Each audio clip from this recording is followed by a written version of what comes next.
बंगाल की खाड़ी में बसे अंडमान निकोबार में 500 से अधिक द्वीप हैं, जिनमें से सिर्फ 31 पर लोग रहते हैं। सागर में बिखरे इन द्वीपों में एक जगह से दूसरी जगह पर जाना आसान नहीं है। इसका सबसे उत्तरी छोर लैंडफॉल द्वीप की सुदूर दक्षिणी छोर इंदिरा पॉइंट से दूरी 700 किलोमीटर से अधिक है। यह पूरा द्वीप समूह एक भूभाग न होकर कई खंडों में बटा हुआ है, जिसमें कई क्रीक मौजूद हैं। ऐसे में सड़क से ज्यादा महत्वपूर्ण हो जाता है जलमार्ग, और इसीलिए जहाजरानी को द्वीपों की जीवन रेखा कहा जाता है। लेकिन बदलते वक्त के साथ अब हवाई सेवाओं का भी विस्तार किया जा रहा है। पोर्ट ब्लेयर वीर सावरकर अंतर्राष्ट्रीय हवाई अड्डे का नया बना इंटीग्रेटेड टर्मिनल भवन उद्घाटन के लिए तैयार है, तो वहीं उड़ान योजना के तहत पोर्ट ब्लेयर को दिगलीपुर और कैम्बल बे से जोड़ने के लिए पिछले साल भारतीय विमानन पत्तन प्राधिकरण और INS कोहासा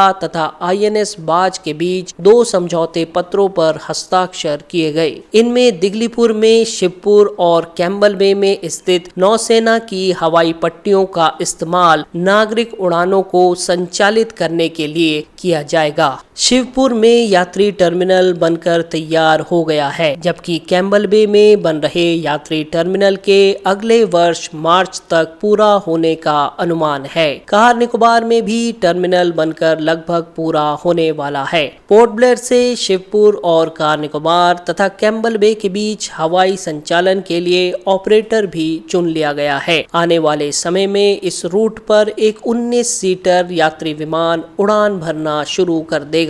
हालांकि पोर्ट ब्लेयर से इन स्थानों के लिए हेली सेवा उपलब्ध है, लेकिन इसकी यात्रियों को ले जाने की क्षमता बेहद सीमित है और इनमें टिकट मिलना भी आसान नहीं है। इसके अलावा द्वीप समूह में 19 हेलीपैड भी मौजूद हैं। इनमें से 11 का नियमित उपयोग किया जाता है। प्रशासन की नए हेलीपैड विकसित करने की भी योजना है। इन्हें आपातकालीन हेलीपैड के तौर पर बनाया जाएगा। यह ऐसे आबादी वाले क्षेत्रों को जोड़ेंगे जहां कोई यातायात की सुविधा उपलब्ध नहीं है। मध्योत्तर अंडमान के इसमें द्वीप और हंसपुरी में हेलीपैड बनाने की योजना तैयार की जा चुकी है। निकोबार के आफ्रा बे, बाकाचुआ, पिलोमिलो और तिलंगचांग को भी हेलीपैड बनाने के लिए चिन्हित किया गया है, ताकि किसी आपदा के समय इन द्वीपों तक सीधा संपर्क स्थापित हो सके और आसानी से राहत पहुंचाई जा सके। द्वीप समूह में स्वराज द्वीप, शहीद द्वीप और लॉन्ग आइलैंड में वाटर एरोड्रोम भी बनाए जाने हैं। इनमें से लॉन्ग आइलैंड और शहीद द्वीप में वाटर एरोड्रोम के लिए जरूरी पर्यावरण अनुमति मिल गई है, जबकि स्वराज द्वीप में एरोड्रोम बनाने के लिए पर्यावरण मंजूरी प्रदान करने की प्रक्रिया अपने अंतिम चरण में है।